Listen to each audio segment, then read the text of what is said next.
It's the Communities in Place scrutiny meeting on Wednesday, the 26th of July. So thank you very much for attendance. The first item on the agenda is apologies for absence. I've had an apology from Councillor Reid that he may be a few minutes late because he had to do a call at 2 o'clock. So he will be here, but he may be a little late. Are there any other apologies? Councillor Mather. Councillor Mather. Great. Thank you very much. Item 2 on the agenda is the minutes from the meeting held on the 31st of May. Can we accept these as a true and fair record? Yep. Agreed. Item 3 is. So you see, so you're just like, you're agreeing the minutes in block? Yes, that's what we normally do. Sorry. Yeah. Any issues you want to raise? Yeah, it's just one around, it's on page 9, and it's around the additional provision required for pest control around the county as we pull this programme together. And I was just wondering if there was any movement on the idea of giving the pest control department a little bit more funding or manpower. Okay, I don't know if anybody can answer that now, or could we get a written response out? I could just perhaps answer that if you like, which is that is something that will be part of the budget process. There are a number of issues that we're looking at increasing and expanding on, but we can't make any statement about that right now, but it will be part of the budget process. Okay. So there'll be a consultation process, I'm assuming, on the budget that everybody could feed into, so it might be worth just making a mental note, Brian, to reinforce that when that happens. Yeah. Thank you very much. And item 3, the disclosure of members' interest. Does anybody have any interest that they'd like to disclose? No. Item 4, the forward plan of cabinet decisions on page 11 to 22. If I could just flag up something that Sean reported earlier. It basically the cabinet agreed to the recommendations of this committee that we made previously about the fire safety equipment, and thank the committee for making that point. So what we asked for as a committee was listened by cabinet and agreed. So thank you very much for members for raising it. Particularly, I think Mark Mather led on that, but also thank you to cabinet for accepting that. And obviously, that's something I think everybody in the council would support. Yeah. Any other issues that we should be raising, Sean? Nothing. Well, I mean, obviously, as I said last week, this is the new format for the forward plan. But the forward plan, as you note, will also include the decisions of cabinet since the last meeting. So if there are any issues that you want to raise post decision, you can raise it now. Obviously, the document is going to get smaller, so by the time we meet next time, the cabinet hopefully will read that once. So, Great, thank you very much. And then we move on to item 5, and a couple of points I'd make before we sort of introduce our guest officers in this, is that these presentations are partly around the sort of new ways of doing scrutiny. These are presentations about the sort of key work streams, the key projects that are happening in these two areas. And there have been other presentations from other scrutiny groups along similar lines. So this is really to keep us as scrutiny members informed broadly about what is going on. So the purpose of these presentations today isn't to actually get into the detail of the individual issues. It's to have an understanding of the work streams that are going on, the projects that are going on. So we as a committee can discuss whether or not these are things that we would like to scrutinise, and at what point would be the most appropriate time to do that. I don't suggest that we'll actually be programming those in today, but I think if there are particular areas that come up, that are of interest to lots of members, then we can work with Sean and the officers to sort of program things into the future or jiggle. We already have quite a fat program going forward, and we just need to sort of manage that. But there are some interesting things that we're about to hear about. I think the presentations are going to be quite brief. The reports will be taken as read. And personally, that's the way I prefer it, so we can actually have a chance to ask some questions. And but without further ado, I think this is Jeff coming in. Yeah, sorry, Jeff, no problem. So I'll pass over. So the first presentation is about our roads and highways. I'll pass over to John to introduce that, and then I think Paul will be doing the presentation. So over to you, John. Yeah, well, thank you, and thank you, members, for inviting us here today. I'm very proud of what we're actually achieving with our Improving Roads programme, and the fact that over the last administration we've put in a lot of extra money into highways above and beyond what we've actually been awarded by government. Some of these service improvement activities, some are very front-facing and things that we're involved directly in as members, and others are sort of back office things that are more officer tools really, and to keep things informed. But the two particular ones that I'm very, very pleased with is the Fix My Streets Pro. I think that is working very well. I was actually expecting a few problems with it to start with the number of people that jumped on it and put service improvements and potholes and mist bins and all those sorts of things go on Fix My Streets. I had actually today a person telephoned me this morning to thank us and say that they had reported some potholes that they'd been reporting by other methods in the past which hadn't been fixed, and they had an email back to close it off to say that the issue had been resolved, and he'd been to have a look himself and rang us to thank us to say it had worked. So it is working, so that's excellent. And the other thing to do with potholes and road maintenance is that we like to put signs up to say improving our roads, just to make sure that the public are aware of what's going on. But the two pothole repair pilot schemes have started, and as far as I'm aware at the moment, the feedback has been good. These ones have to have proper traffic management for them and traffic lights, etc. We can't just do them sort of on an ad hoc basis. Paul, you've got some slides, haven't you, on there that perhaps you can talk about the alloy and the Labman and the Happy Way. Yeah. So basically the way we've structured the presentation is you'll be glad to know there's only 3 slides.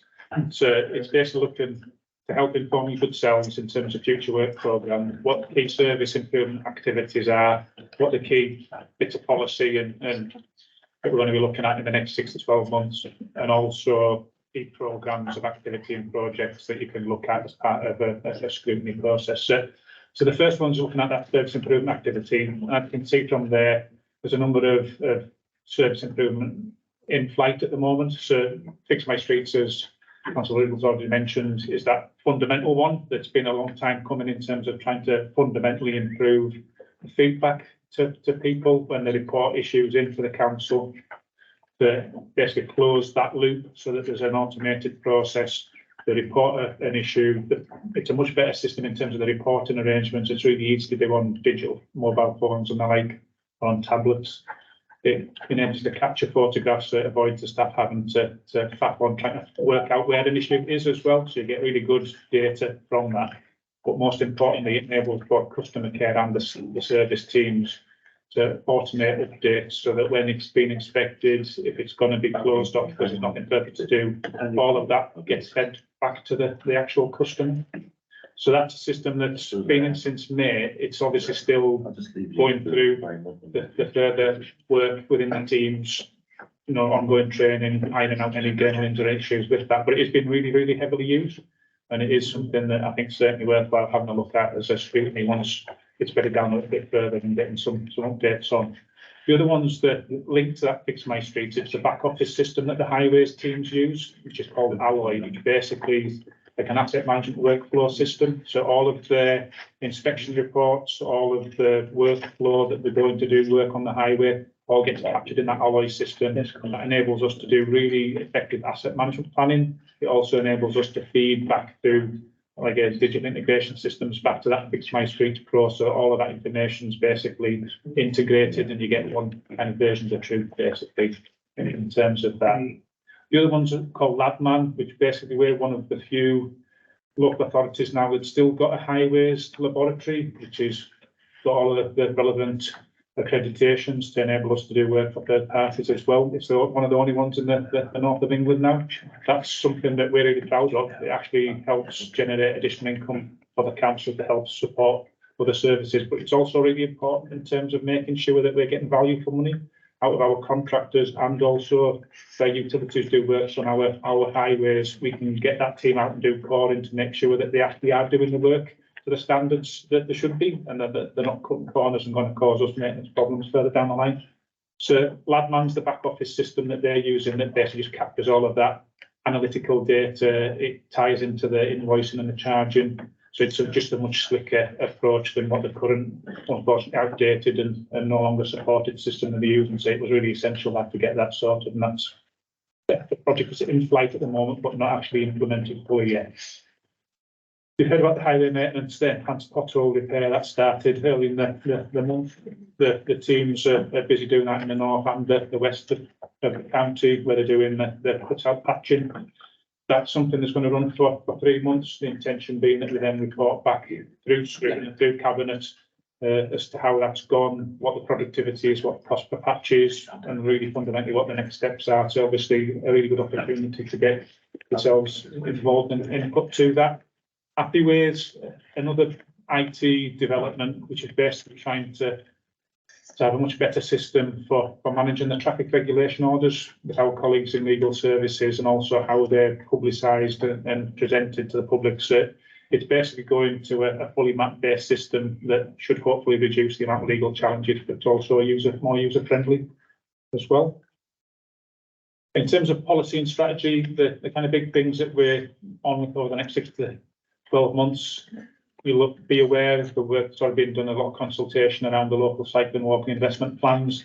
That needs to be formalised, and the results of all that consultation activity and those key corridor routes agreed, so that needs to be brought forward. We need to update and refresh the Northumberland Road Safety Strategy. There's also a desire to do a Northumberland Network Management Plan. That isn't a statutory responsibility, but it's something that's good practice, and that's something that we're looking to do, that basically just sets out how we manage the network, particularly around street works and the transport and how people use the actual highway network. Now we can try and maintain and ensure that people have more reliable journeys, you know, by managing roadworks and things such as that more effectively, and the traffic management associated with that.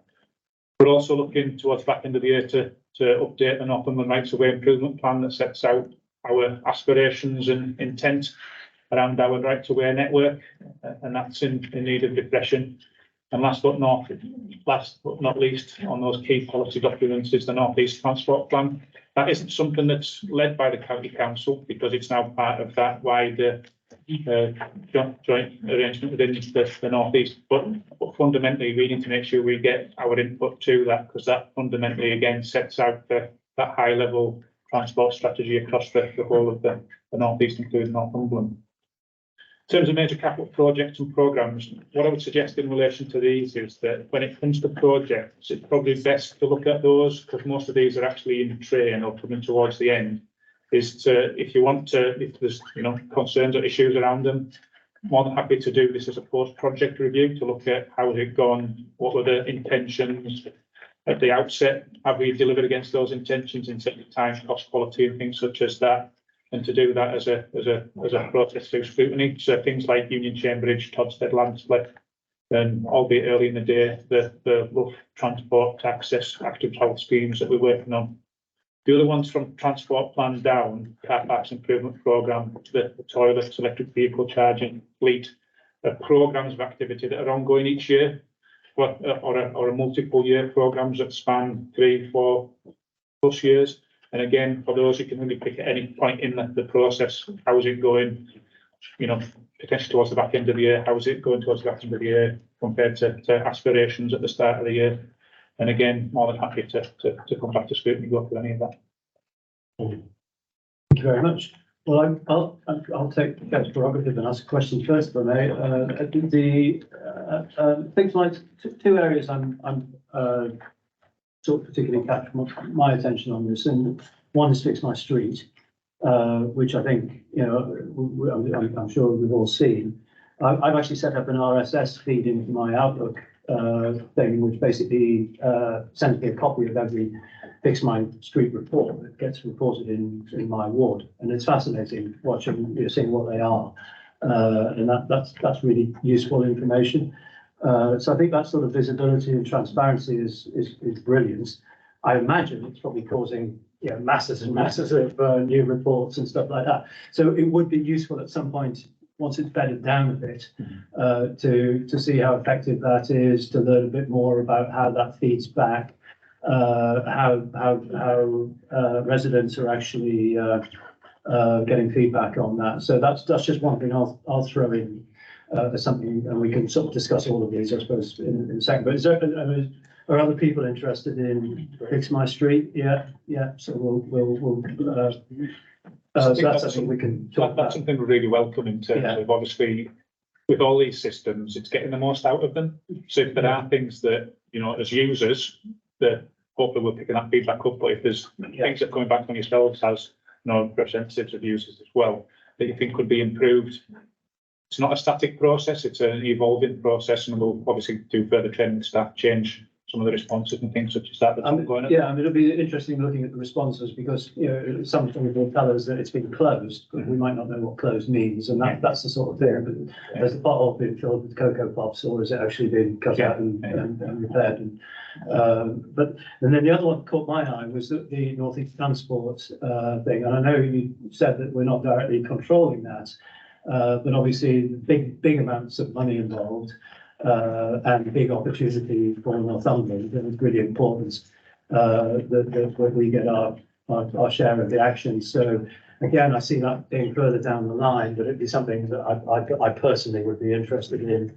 So I'll leave it there. I have Gordon first, and then Eileen, and then Dan. Thank you. Yes, it is Fix My Street, so I'll be brief, and it is a much easier to use system. And I'm saying to my residents and parish councillors, if you can post it on Facebook, social media, you can actually use Fix My Street. It's much easier. The feedback is that, yes, better, easier to use, not entirely without some problems. And I must say, on my own, I only discovered yesterday I could find out every one in my ward where it had gone. So that's the training, I understand, is coming up. That is needed. I chair the LSE chairs brief, and yesterday that was the main item. I think you'll find that LSEs are going to ask for an update on Fix My Street at some time in the future. As a major president, how are you going? I would think all of them will be asking. I'd be surprised if all of them were, just to let you know that. And yes, you're right.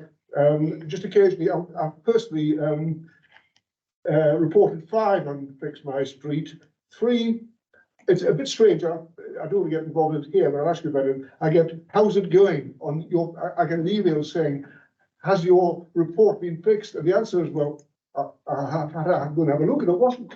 So I don't quite know how to handle that one. But I think it's just about, as you rightly say, an evolving issue, especially as you rightly say, Nick, the case closed. What does that mean? Yeah. And does it mean you've actually, yes, you've finished it and it's done, or does it mean you can't do it because it doesn't meet the criteria? That's the one I think that applicants or those who report do need to know about. Thank you. But it's a good system. Great. Okay. Thank you, Gordon. Eileen. Yeah, I know the Fix My Streets kind of a revamped version of what was out years ago. But I am actually quite interested in the training in it, because you're right, if something's been fixed in your ward, how do you know? And I don't know how to get that information. Yeah. So that would be quite good. And I'm pleased with that. But I will say, when I've had a job and had a really dangerous issue last week in my ward, and I just sent an email straight in because it was that bad. It was total. And you know what was done that day? Yeah. So it was really good. The other thing is, that's 2 points I want to pick up on. One, the cycle route that's going to go into live, the website website to Blythe, site to Corridor, is that still gonna go up Cupboard Road? I think, Because you know, Cupboard Road is the busiest, most lucrative road in Blythe, right? And I keep saying this, you know, we've got a really good cycle route already along the river, Blythe. To me, would have been the better option if having a look at that and maybe it's making a route from where it ends at the factory straight through the website, because it keeps you off that busy road, which is absolutely smelling. It stinks for people. And I keep saying that, but I don't see as if anybody's taking any notice. No, it's a good point. I mean, because obviously the purpose of this is to look at what we want to come to scrutiny, but you made a really good point. And maybe somebody could get back to Eileen about the routing of that route. I mean, our cycle anyway, and I use the riverside route. So we'll give you an update on the theatres of that, because I know you're still in development in terms of the precise alignment of the routes and engineering of that, but the purpose of those routes are to basically reduce is trying to get the shortest possible route between A to B. Fundamentally. But it's the worst, one of the worst roads in Blythe. I'm not kidding you, it stinks when you're on there, even walking with the smell of cars back them. And it's just so noisy all the time, you know, and it is the quickest route, mine, Paul. And that's one of the key criteria in terms of the funding. It's just, it would take all of what, 5 minutes even on a bike just to cut to the river and back up, honestly. The other thing is the car parks improvement programme, which I do welcome, but I do, Ken knows how I feel about parking charges, and I'm sure he's not going to put any on the beach. He's not answering. It's not actually. I think that, I'm sure I can answer for him. I know what he's going to say. He's going to say that'll be part of the budget process. No, No, I think you might be right.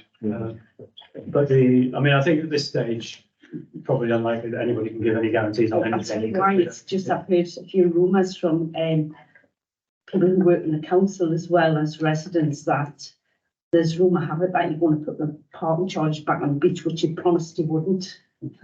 They did promise that. Okay, well, But I can answer it. No, we're not. There you are. Good. Nice question. Sorry, I think Anne next, Thank you very much. and then Dan. Thank you. To fix my seat, yes, I've been trained, but it's quite fun. The only thing is, what I'm getting problem with is that there's no, the public don't know about the hierarchy of the road system or the highway system. So I've had people who said, I reported this 10 days ago, you said it was going to be done in 14 days, another 10 days, nothing's being done. And actually it's just a minor road. And actually people don't understand that there is a priority about what you have to manage and how you manage it. So it might be a good idea to actually put at the beginning how you're going to manage the priority roads first. Now, you will obviously have to manage those first. Otherwise, are you going to say to people, well, we've got block gullies on the main road, but having said that, someone down the road has been waiting longer on a minor road. But there's that actually, and everybody knows that, and everybody said, oh, it doesn't explain actually the hierarchy of the managed road management system. And that might be easier to say there is a hierarchy, and therefore those, obviously, I mean, I've got people who are complaining, the minor road, however, it's highly dangerous, not in my ward actually, but I put it in because somebody asked me about verges, where people can't see around and everything, and they're getting crosswise, put it on. I don't know how so it's just the actual system. It's great to put it on, but people understanding why their work has not been done under a certain time. Can I just take this before Paul answers, if that's okay? There will always be instances where we can't react as quickly as we'd like because of, for example, the flooding that we've had recently. But it doesn't help. I don't think it helps. Finding fault with our staff. We do a brilliant job. And I don't find this really as an issue, and I haven't heard it from anyone else. So maybe it's something, Paul, that Councillor Dale has a problem with. We'll happily look at the response. It's basically just drop down boxes that they can choose in terms of the response. Yeah. And as part of that, it should have on, but it's potentially have on what the service standard is for that particular category of repair. So if we'll get that within 28 days. it can say that on that I think automatic that's feedback. So that some would of them help have in terms of managing those effectively done within a expectations. certain time and they've won. Can I just explain, I am not against it and I have not undermined the staff and their work. They're doing a very, very good job. What I'm trying to say is the system is put in place. I think it's a brilliant system, but needs evaluating so people actually understand how many days they might have to wait and whatever, and it's not going to be done instantly. And that's all I'm saying. It's got nothing to do with staffing issues at all. I think they're excellent. I think the point about bringing it back in a few months' time is that we have to feed all of these things in. But in the meantime, if people have issues that they are spotting with the Fix My Street system or just general enhancements, they can feed them into Paul or John. I think we need to take stock of what you're saying, Councillor Dale, but you know, the flip side of that is that you don't want to give too much information and then it puts them off reporting the problem. So we've got to get the balance right of you know, we want to know what the problem is. How we make the feedback of how long it will be before it's fixed is going to be a little bit more tricky, I would suggest. But you know, there was a huge number of complaints came in when we launched it officially. And you know, we'll work through those quite quickly actually. And I think, you know, we're on top of the job again now. But it's like anything new. There's going to be one or two little glitches and let's get it right. I think we're here to help you. That's the Yeah. Okay. Is there anything else, Andrew? Is that? No? Okay, Daniel? I think that getting the pro version of Fix My Street's been a brilliant idea. Yeah, and it's it's worked well for me and my residents with the feedback I've heard. I've seen action reports that I've submitted recently, actually the same day, if not the next day. It's been brilliant. I would actually give some positive feedback to the staff who actually monitor this 24/7 and say that what they're doing is brilliant, because what Blythe I'm seeing now is just a plethora of yellow marked tags everywhere across Blythe. And I think to have however many number of staff that you have to actually look at each individual one is quite something. So well done for them for doing that. I think what this system does, as you've rightly described, is it's kind of like it's just everything out in the open. So I think people were surprised initially as to how many reports of things do you actually get within these service areas. That's what it's like. Yeah. That's the kind of capacity issues that we have in terms of workload and demand. A little bit of scrutiny though, Chair, is that I've had some feedback, including one of my own or two reports I've had, is that the report has been closed down without any actionable feedback. Yeah. So that is something I think we need to look at, to say that the staff who are monitoring them maybe have told that's not an issue that needs resolving now, just close it down. But I would appreciate if we could get to say why. Yeah, we have already picked that up in terms of some of that staff saying, because just picking the wrong drop-down box basically. Yeah. That'd be similar work, but we always have to make sure that we put on that why it's been closed down. I think just feeding that back would be really good for residents and members as well. Thanks, Chair. Great, thank you very much. I think Brian was next. Thank you, Chair. Two positive things that's come from this report is Fix My Street. And the team that worked on that obviously was Paul, Jones, David Lopes, and the main driver was a guy called Chris Westerby. I had conversations with them. I think I was used as a sounding board to see how it would work. It was all around highways, and we very quickly realised, or I very quickly realised, that this would be a fantastic tool to use in other departments of local council.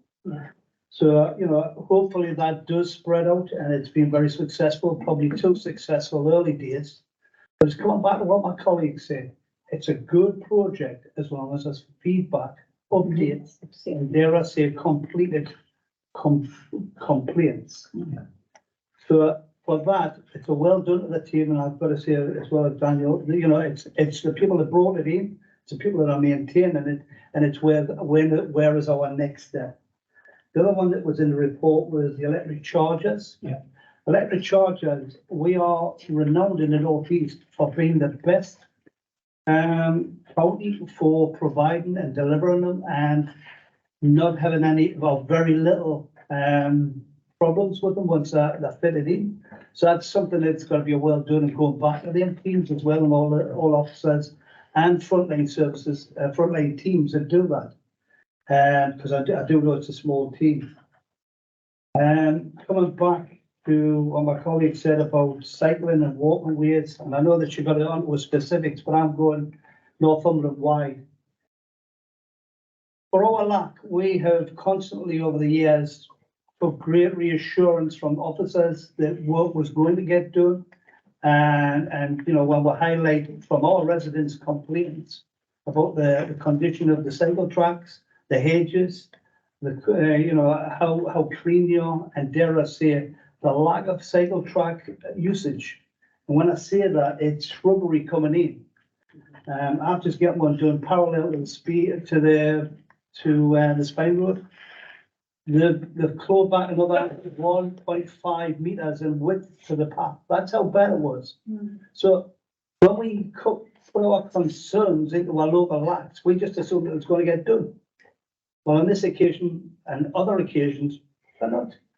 So I think that there has to be a maintenance program put forward, and we should be updated of that maintenance program. So we should take the hedges back, as cyclists will know, take the hedges back, take the paths back, and get a road sweeper along there, get all the thorns off the roads, because that's where a lot of people get punctures and things like that. I welcome the Northumberland Network Management Plan. If that's above and beyond that we are doing as a Northumberland County Council, well done, but it needs teeth. Let's not make it a conversation. Let us have some teeth and some clawback on that. The highway road safety strategy. I've got issues around the street walks, the costs of the street walks. Everybody here that has put in a small member scheme knows exactly how much it costs for Northumberland to deliver a street works program for traffic links. Sometimes it far outweighs the cost of the project itself. I know that safety is paramount, but we should be comparing and checking with other authorities, because we all travel around the country, and we see how the works are done.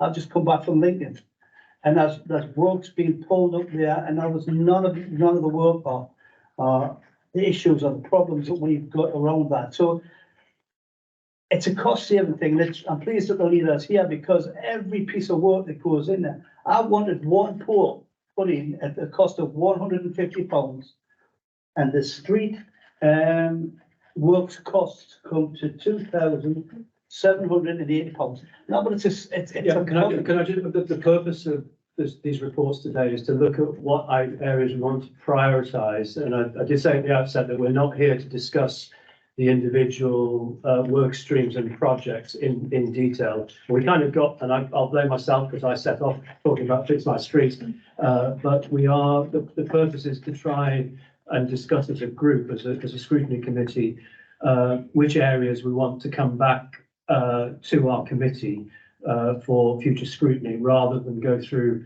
individual points about individual work streams or projects. So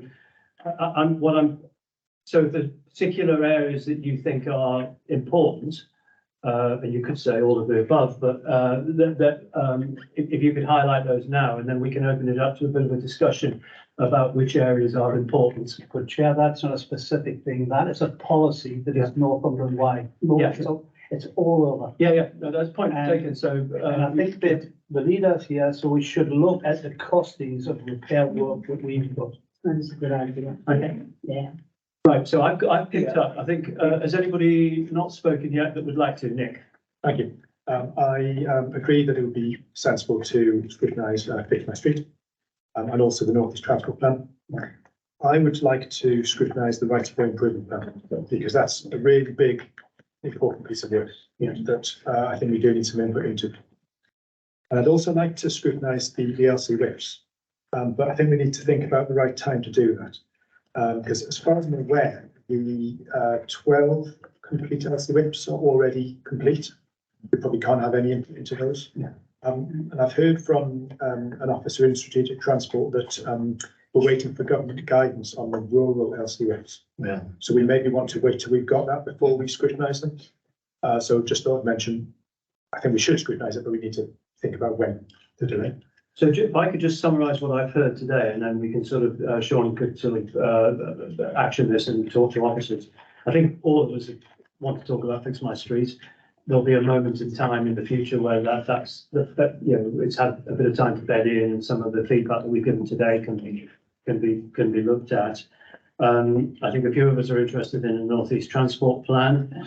I think the point that Brian raised about road safety, that's linked to the road safety strategy, but it's a more generic point around the how we make our member scheme money and make road safety money go a bit further and actually make those those projects cheaper. Are there ways to do that? So maybe that's a separate piece of work that will sort of tie in on the back of the strategy being produced.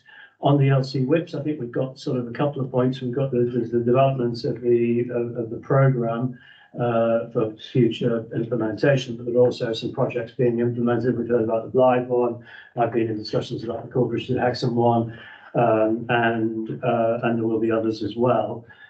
So I think again, if Sean can liaise with officers on that, there'll be a moment in time, particularly when we have the new rural guidelines, which are going to be critical to a lot of these, because when we're connecting more than one settlement, it's really important.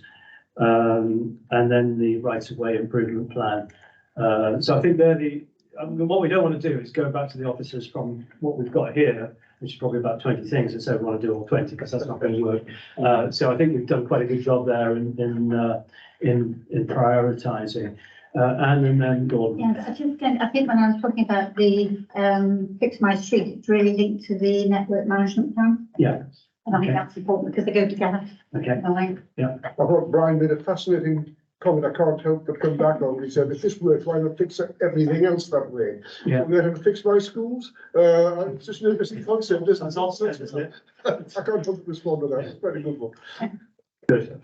Okay, so everybody happy with that? I think we've actually been really useful, and we've got a good idea of all the fantastic stuff that's going on, and we'll be able to scrutinise that as we move forward. Thank you very much. So the next item is a similar presentation, again for prioritisation purposes, on the looking after our environment. And I think Glenn is going to introduce that. Yes, Councillor Downer. Councillor Dale did say that she had to. Oh, yeah. So, yeah. Sorry, before Glenn comes in, I'll introduce some of it, and Yeah. I'll explain to everybody else why Glenn is actually here. Okay. Well, you've got your headlines here of the most important things that you could or should be looking at. But when it gets down to the local nature recovery strategy and stroke climate change, the position is my portfolio is caring for the environment, but I haven't got climate change in my portfolio, it's in Glenn's. So because the two are so, intermingled, that's why Glenn is here. So I'll just very, very quickly run through the bits that don't involve Glenn, and he'll come back and do his climate change stroke nature recovery bit. So before I start, I'd just like to say that in this portfolio, I'm really, really impressed with the officers that I'm working with. Obviously, there's Simon as the executive director, but I've got Rob, I've got Paul, I've got Greg, and these people work so hard, and they are problem-solving people. And any problem I've got, I've got these people, and they are absolutely first class. I like to say that. So if you look at what we've got here as priorities, the social housing regulation bill. It's government policy. It's coming in later this year. It gives greater rights to tenants in social housing. It's a charter for tenants to get problems solved quicker and an easier channel to get their problems fed into. However, it will have revenue implications for the council. I'm sure Rob will go into this when he goes through it in detail. The biodiversity net gain. All significant plan applications from November of this year will have to have a neutral effect plus 10%. So if an application for something like a factory was going to have a hectare, then the applicant will have to have a hectare plus 10% in its place. Now we're actually a year ahead of the game because we actually did this on what was the British Road site. And Rob might go into a bit more detail on that. I'll leave the nature recovery bit. Design and maintenance is something we've all been after for years and years and years. Better design than anything that goes through planning. And design, not just design the houses, but actually design better neighbourhoods to live in. The 106 schemes, we're all familiar with 106, and it works, but just because it works doesn't mean it's not due for an overhaul. The waste management and recycling, we already looked at this quite recently with the food recycling. And I presume Nick, that would be coming back sometime, will it? Yeah. We've recently been through the change of times in 2 of the household waste recovery sites. I think that's gone without a hitch. I have very few complaints about that. So they're the main things, but be aware because it's this is environment. Anything can spring up, whether storms, emergencies, and that. So they're the main things. I'm sure Rob, Paul, and Greg will go through. Now I'll hand over to Greg. Sorry, Greg. That's fine. No, that's great. So the reason I wanted to come along today is because, as I said at council last month, we are going to move the environment of the county and the North East as well, but primarily of the county into mainstream work more than it ever has been. And we're going to link the work of our climate change team with our new Environment First priorities. The environment comes within the 3 priorities we already have, but it's important enough for me to create a new environment portfolio, and Colin and I will share some of this work, but also to come up with a new policy and new strategy, which we will be doing formally soon. So we have already set out some key things that we want to achieve for example, the need to bring as many people as we can with us to understand that climate change and the measures that are going to be introduced will happen, and they will happen sooner rather than later. And so what we want to do is bring as many people as we can with us to do their own potentially small bit to make our job easier. For example, we know that kerosene boilers, for example, will be phased out in the next few years. So what are we doing in their place? How are we leading as a county council the 300 and something thousand people that we have that we care for? So it's a very important new piece of work. There are slides, but I'll just not go through the slides if that's okay. The cabinet meeting a couple of weeks ago looked at all the various rural and rural economy issues, and also around our ecology responsibility. And to that end, we have taken a number of steps. We know that species are at a low level throughout the world, but in Northumberland, we also know that we share a decline that we need to look at and address where we can. We are lucky in this country, because we have a significant amount of woodland, deep peat, and a very unintensive farming system compared to certain other parts in the world. So we're very lucky in that way. So what we do is work with people. What this is not about is telling people what to do. It's not about saying farmers are wreckers, because that's absolutely not what they are.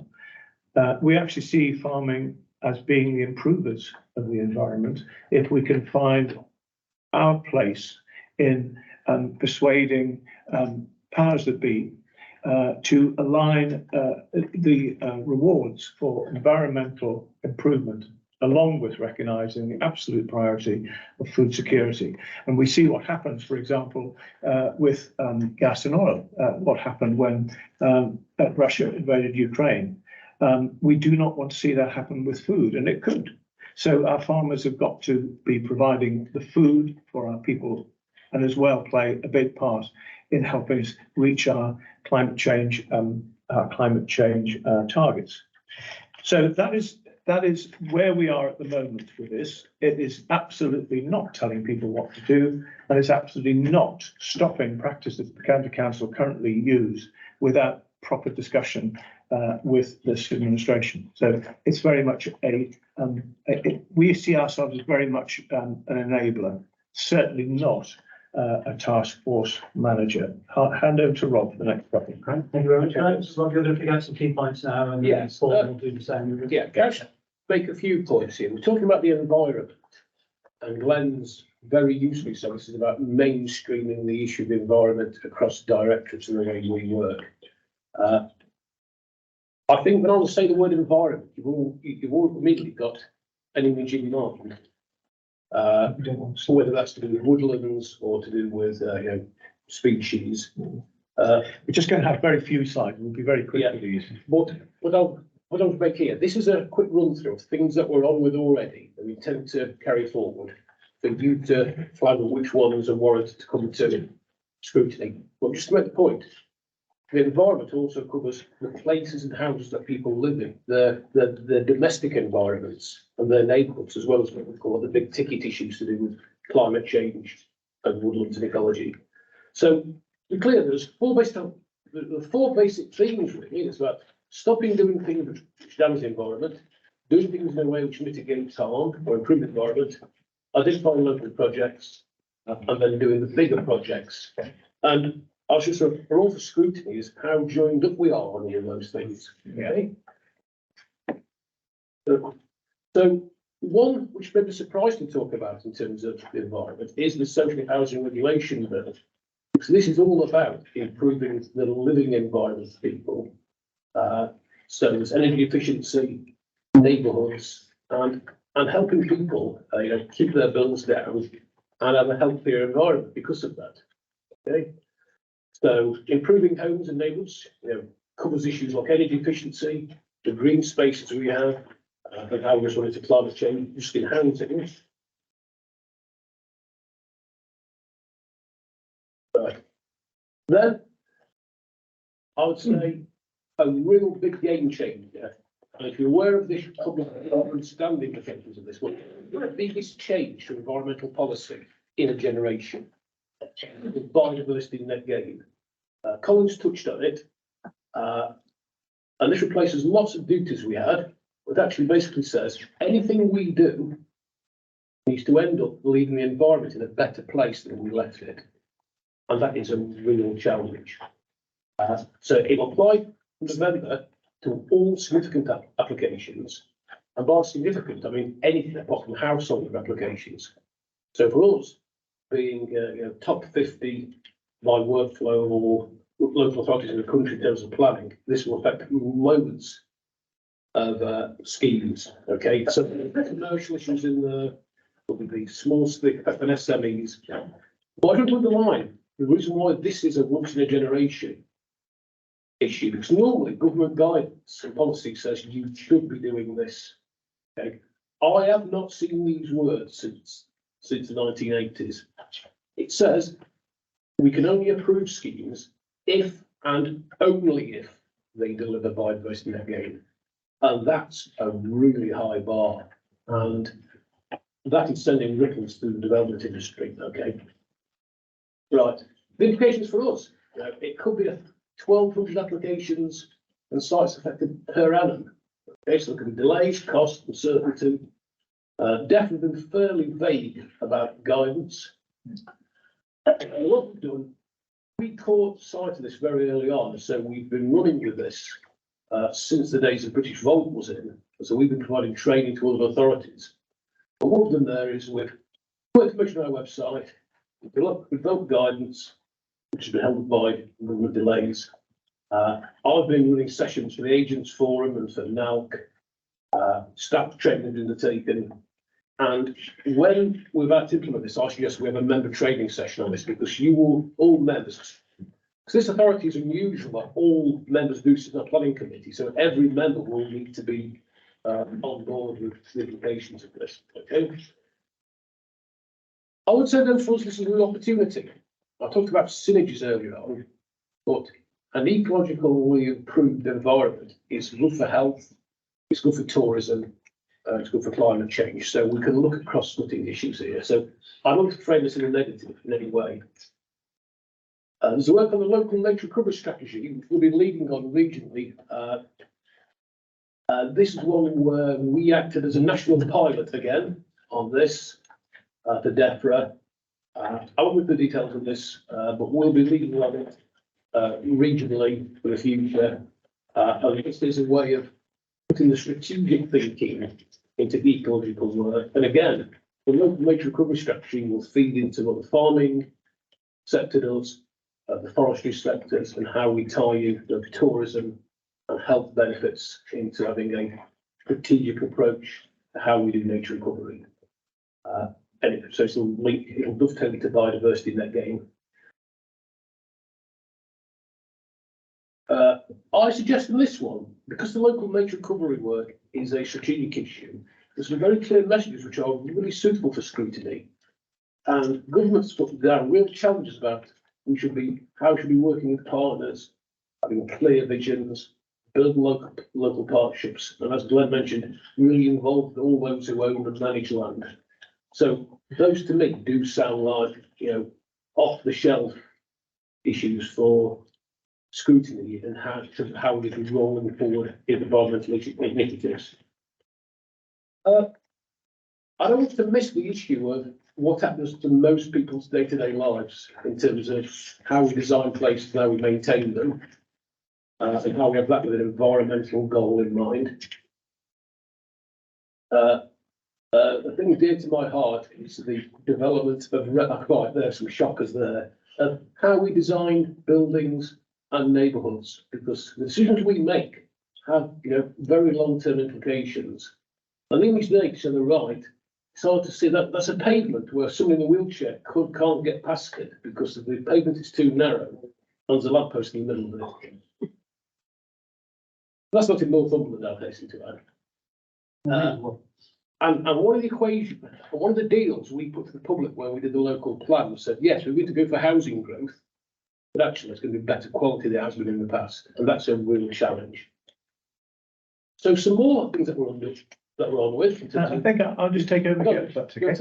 So this one is not 34, it's 24. And we will be actually delivering and announcing a new set of policies, which we're working on at the moment, but they will be around the kind of things that we're doing now.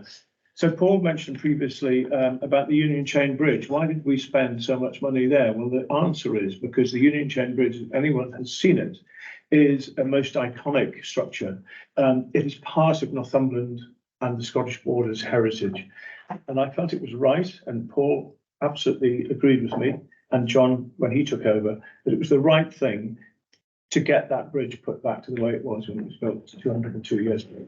That is the kind of thing that's important to a lot of people, not just people that live around there, not just people in the county as a whole, but also our visitors and tourists. Similarly, we are tackling the pollution on Lynemouth Beach. Now, that has been a very sad situation for a long time, and it's cost us quite a lot of money, but we are going to be doing that, tidying that beach up once and for all, with work beginning, I think it's next year. Some this year, but the bulk of it. Yeah. So that's another example of keeping our environment as we all want to see it. We will be talking more about conservation grass verges. Difficult subject because some parish town councils would like to see the grass verges cut the full metre on the dot on the time. Others are very keen to see grass verges left.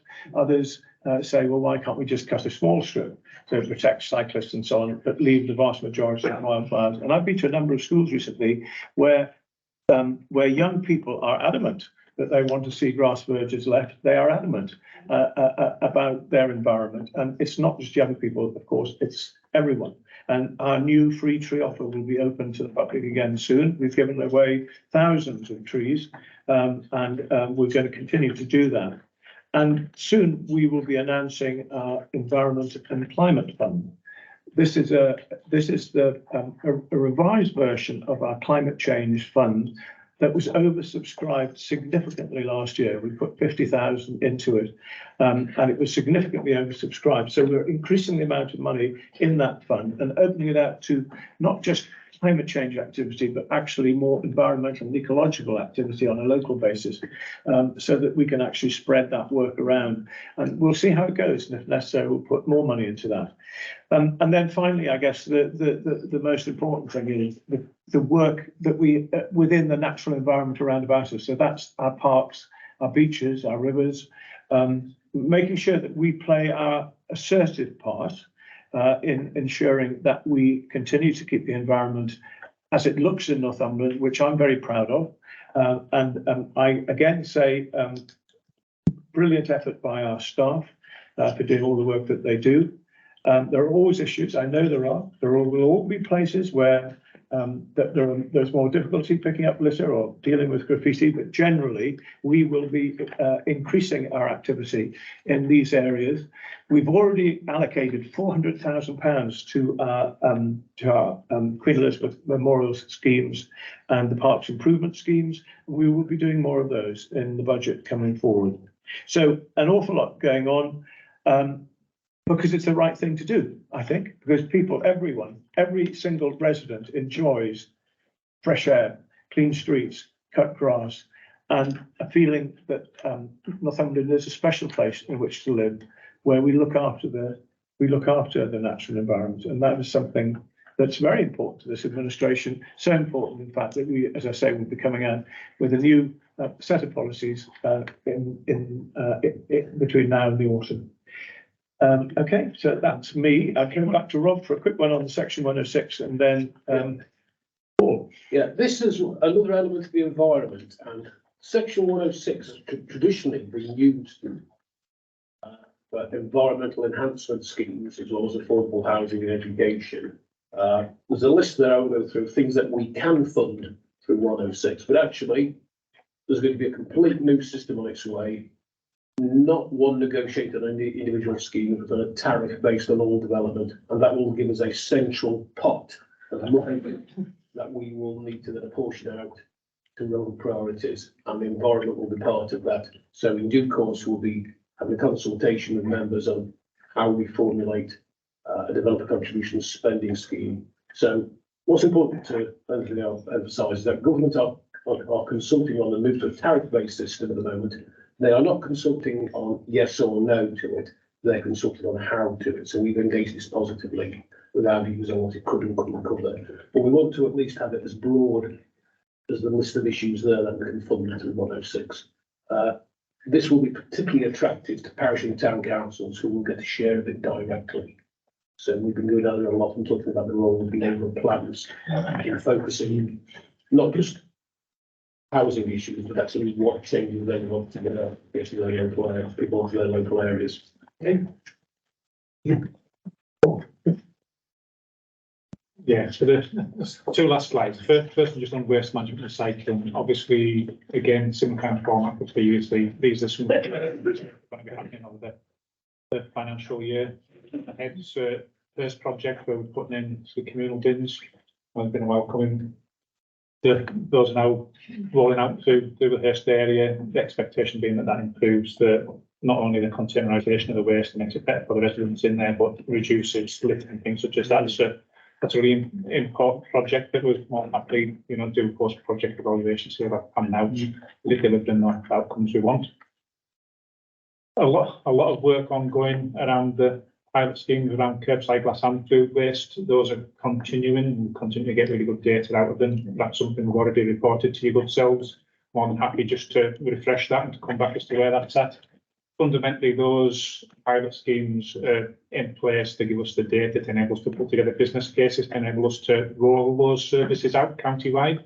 So the final one on, or the last other two on there, is that bit around what those business cases will look like, going through the detail of those with your good selves, potentially as part of the scrutiny process, as to how far should we roll out the services, the costs associated with doing that, how much funding we're getting through from central government. There is a bit of a question mark around some of the timing of that now, given the latest announcements from government around extended producer responsibility that just came out yesterday, today, where they pushed that back potentially a further 12 months. That all links into the rollout of these services, because it's that funding from making the producers of packaging waste pay for the full life cycle of the products that was going to be used to fund a lot of these services. So we don't understand how that's going to pan out yet, but we'll wait and see what comes out of the government on that. There's also some recent announcements about charging for different things at household waste centres and removal of some of the charges that, again, we're going to be pulling together some reports for and just again highlighting the implications of that from both a financial but as well as an operational perspective, because the reason we put in place charging was to actually manage some of the issues that were on site, not just as an income generation activity. And then if you look aside, Rob, the other kind of key area that we've got an absolutely first class flood and coastal erosion protection team in the county councils recognised across the whole of the north of England for the work that they do. We are going to be looking at reviewing the local flood risk management strategy. There is new legislation coming out in terms of sustainable urban drainage systems, or SUDS, and how that's meant to be taken forward in terms of looking at new developments and the planning arrangements around new developments. And that team's on with some fairly significant capital projects at the moment. They've got a really big flood and coastal erosion risk management programme where they're doing basically flood protection schemes at a local level for a whole host of different communities across the county. That's an ongoing programme of activity. They do schemes every single year that help protect people from flood risk, particularly surface water flood risk, as well as some of the minor tributaries of main rivers. They're also leading on the Linemouth Bay scheme that you heard Glenn mention, that's a £5 million scheme to remediate the historic pollution at Linemouth. And the last one on that bullet list is something that's a really interesting and very innovative project. It's basically the team secured £5 million from the government's innovation fund for flood risk management, where we're working with Northumbria University, the Environment Agency, and some specialist engineering companies, as well as Northumbria Water, looking at a smart AI system for flood detection and modelling. So that basically for some of the really high risk catchment areas in Northumberland, places like Little Dean and Hepscott being another good example, where they get really high response rates on following high rainfall events that are much more difficult to predict, very difficult for the households that live in those areas in terms of responding to those issues. And this is to put in place basically a smart system that enables earlier warning, earlier prediction of those potential flood risk issues, and enables both householders and the organisations to respond more effectively to them. It's a 6-year project that we've got actually some postdoctoral researchers doing work with us at the moment on AI, looking at some of the modelling around that as well. But that's something that we think, once it's actually delivered, will be something that will be basically the intelligence on that, and the system that they're developing will be made available across the UK. And that's something that the team's working on at the moment.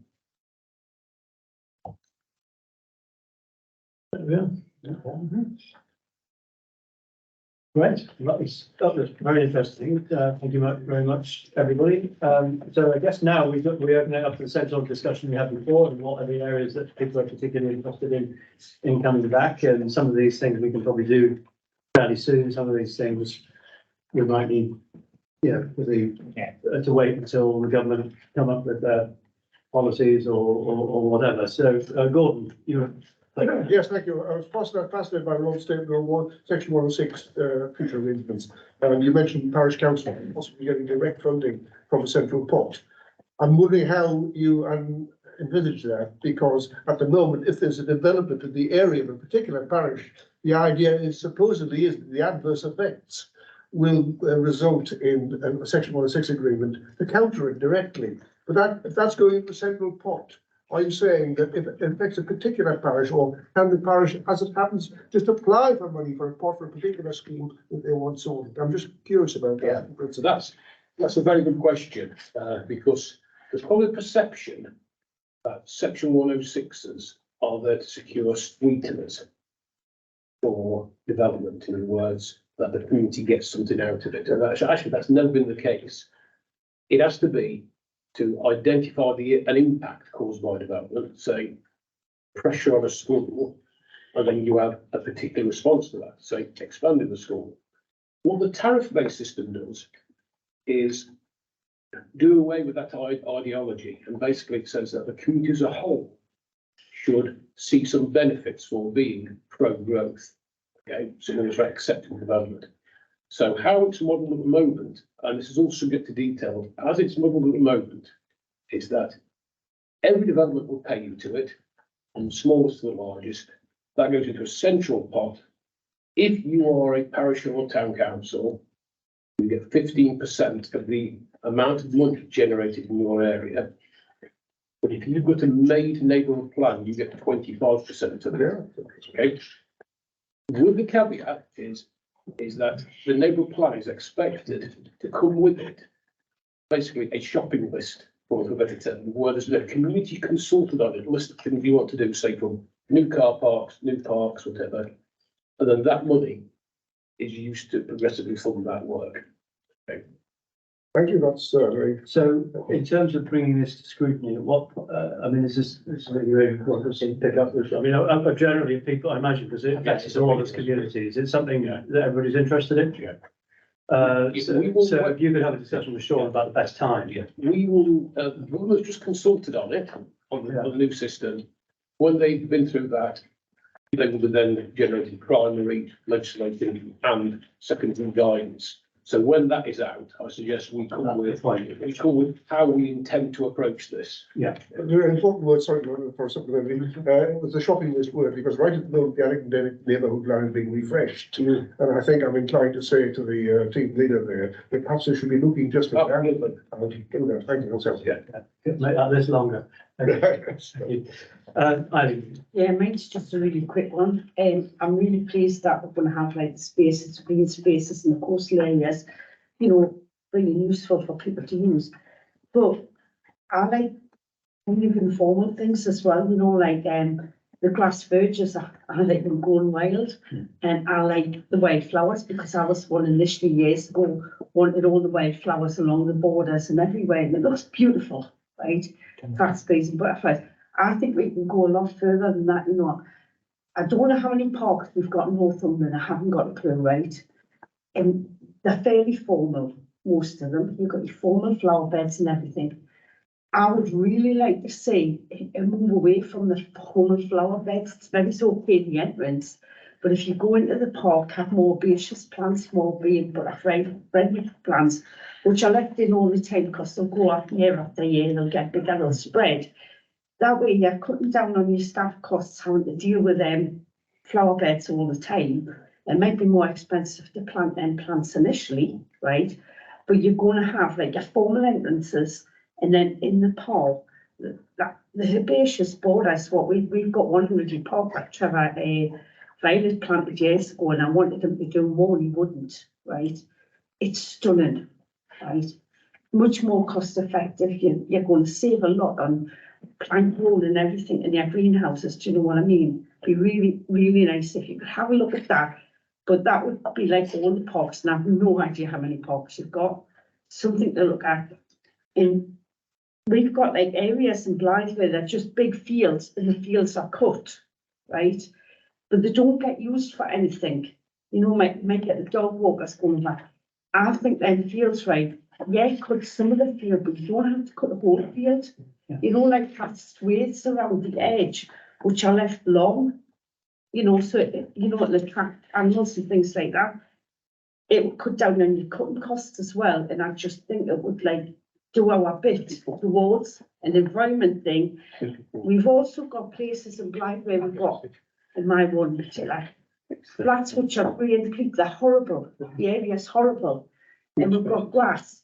And to make them areas nicer for people to live in, if we could have some like herbaceous flower beds, say, and more trees, because I absolutely love trees. But we want trees near houses that won't affect foundations. So, do you know what I mean? Can I, sorry, don't want to butt in, but one of the things that was on the slides was that as part of the grounds, like the grounds maintenance and looking at nature protection and nature recovery, Greg's team's going to be doing a review of the ground maintenance standards. That's a massive project in terms of how do we actually manage Yeah. the different maintenance regimes? What different maintenance regimes should we have? There's a really big engagement piece needed as part of that, because unfortunately, everyone's got different views in terms of I know, which I would bits call get this as well, treated I'm a in woman. which way. So we need to do that in a really kind of logical, consistent way. But the start of that is what kind of management regimes should we look at adopting as part of that, and then looking at where we apply those management regimes. So Greg's team's going to be working through that this year, and it's certainly something that we're more than happy to take back. It is, it's 34 parks. And those open spaces, something like that. But can I quickly say, sorry, Mr. Chairman, can I quickly say, to allay any fears or excitement about this, nothing is going to change until it's all been through the process of deciding what our new policy will be. So it's very important that we do this study. But please don't think all the parks are going to suddenly become overgrown and people will have to take a scythe with No, I them. don't want to move back forward. I think that the balance to be. But there is, and that's exactly what we were asking our excellent officers to do, to come up with some ideas and some options. But that doesn't mean that we're going to just stop there. We may well look to increasing the amount of parks and open spaces we've got. So there's a lot happening. I think one thing I could just pick up quickly on because we just need to be clear on this, about the compound in the Hurst. Where are we with that, Greg? Yeah, so the project started a couple of weeks ago, and we have got some further discussions with landowners that just need to iron out a few issues, but we're on track, we're on programme. So within the next 6 or 7 weeks, I've got the programme in front of me. That project should be completed, and we should have containerisation of waste for every single household in the Hurst. So we're on that. Great. So that's one of the, if I can come in, Mr. Chairman, so that's one of the areas where there are 2 areas basically that really hit our fly tipping figures. Yeah, you know that. And so what this will hopefully help one area, the other area that we're looking at other ways of doing it. But our fly tipping generally is on a reducing scale, I think. I'm right. So last year's numbers were down, yeah. We've had a slight peak at the beginning of this year, but hopefully that. So that's the kind of thing we want to get rid of altogether. Thank you. So just, sorry, if I can just sort of add my own comment on what Eileen just said, and then we'll move on to to Daniel, who's next. But on that thing, so we're basically talking about a sort of fairly big review, and this may be an opportunity, and maybe Sean can talk to you about it. Is it an opportunity for this committee to get involved in the feeding back into the policy formulation? So not doing a bit of pre-scrutiny just before it goes to cabinet, but actually getting involved, maybe with a task and finish group, or maybe just a short session with the committee. Because it also, I think it's an opportunity to influence town and parish councils as well, because not much of the land in the public open space across Northumberland is managed by town and parish councils. Many of them don't have the expertise. We do at county council, and would welcome some advice and guidance on how to make bigger areas wild and plant wildflowers and attract wildlife and birds and bees and so on. So that's great. Yeah. Chair, if I may add to that, I've got the project plan in draft on my laptop. One of the things that's in there, Paul talked about that wider consultation. We've got in that draft project plan, which still needs approving, consultation with the public, with county councils, with town and parish councils, and there's 2 different stages in my draft plan where I was planning to bring it to scrutiny. Brilliant. Excellent. Okay, that's good. That's good stuff. Great. Good. Thank you. So we had Daniel was next, and then Brian. Yeah, I've got number 4, Chair. I've got praise and scrutiny for the maintenance of places in particular. I've the likes of say for instance Blythe Beach of the Beach Road, which I welcome the recent maintenance work done by the council, albeit there's still a little bit more work to do there. I welcome any future investment by this council for the beach area itself in all areas of Northumberland as well. When we get it right as a council, we do quite well in terms of maintaining areas, but I think there are a few snags across Northumberland that we sort of don't come across, and residents are left to pick those up. But I think officers who may or not go around these areas see these things, but we as residents see them all the time, and we obviously are affected by those in whatever way people are. And I'd like to see those looked at as well in terms of maintenance. For instance, you've got the likes of low-hanging trees at the moment, which are an issue across the entire of Northumberland, particularly in my ward as well, or even across Blythe, where you see a lot of maintenance required, which I don't think is getting done. And the feedback I'm getting from officers is that we won't do it until winter time. which is fair enough because of nesting birds, I understand that, but it's affecting people now.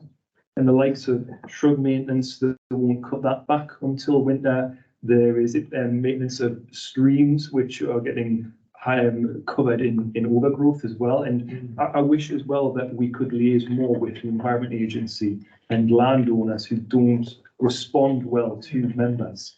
In particular, in my ward, well, I've got a hell of an issue trying to sort out shrub issues and streams as well. And getting feedback on those as to who actually owns the land and maintains the area is extremely difficult, Chair. So I really think the scrutiny, we should look to try and communicate better with these external agencies or third party, whoever it is, to try and say that this is an issue that's affecting residents of these particular wards. It needs resolving now. So I think it's, Sorry, yeah, no, if you don't mind, can I take one part of that, and then Paul or Greg or Rob can take the other. So on the question about South Beach, it is in our programme to be done, thanks to you and others that have made the point that we need to get it looking more modern, more fit for purpose. And the idea is we're going to try and get that done by early spring next year. We're also looking actually at the possibility of doing some kind of commemoration for D-Day, which is still in the formative stages. But if we're going to do it, we'd like to do it there. So we need to get that work done first. So that is very much in the programme. On streams, it is difficult. It's difficult to ask private landowners to come and do that. I think if we just think about the purpose of the meeting, which is to look at the actual sort of wider scrutiny and how we feed in. I think we've talked about Fix My Street, which actually just doesn't only apply to roads, because I've seen people already putting things about fly tipping on trees, shrubs and trees and stuff like that. So hopefully that will bring greater visibility and we'll see a marked improvement. But also, I think it probably ties in a little bit with the work that there'll be an opportunity or a couple of opportunities to contribute to the work that Greg's doing, who's just talking about, because that's looking at open spaces and so I think if the stuff that you've just said there, what I would suggest, and if everybody agrees with this, you may not, is that we just basically feed that into the sort of those twin areas of Fix My Street and to the work that Greg's doing. And then if still you're having the same problem later on, then that might need a specialist sort of piece of scrutiny, a report and a piece of scrutiny later on. Does that seem like a reasonable? Yeah, Chair, can I just throw one quick thing here? Put away in the list of actions was a very knowing message about investigate the role of an environmental enforcement board. Because one of the things we talked about a lot today is the maintenance and upkeep and enhancement of areas that we have responsibility for as a public sector. There's an entire raft of sites and issues which affect residents, which are to do with private land. And at the moment, the reason why I put that on was we often send out planning enforcement, public protection enforcement, licensing, highways. And I think it would be a good idea to look at a way of bringing members into the overall enforcement world, to look at a more focused way where local priorities will be picked up and emphasised. Well, that needs some initial thinking on it. And then on top you've got housing associations and things like that. It covers many issues because we can use certain legislative functions of tackling untidy land. Right. We can't do all of them at the same time. So a member prioritisation and a community prioritisation will be a useful thing for officers. Are you happy with that, Dan? Thank you for the members' comments, and thank the leader for his comments regarding the beach as well. Thank you, sir. Great, thank you very much. Brian. Thank you, Chair. Few points being raised. Hopefully, we'll go that spears. I would just like to come back to the compounds. I think it's went in a couple of stages. The first stages were very successful because they were sited in a usable area that wasn't taking car park spaces up.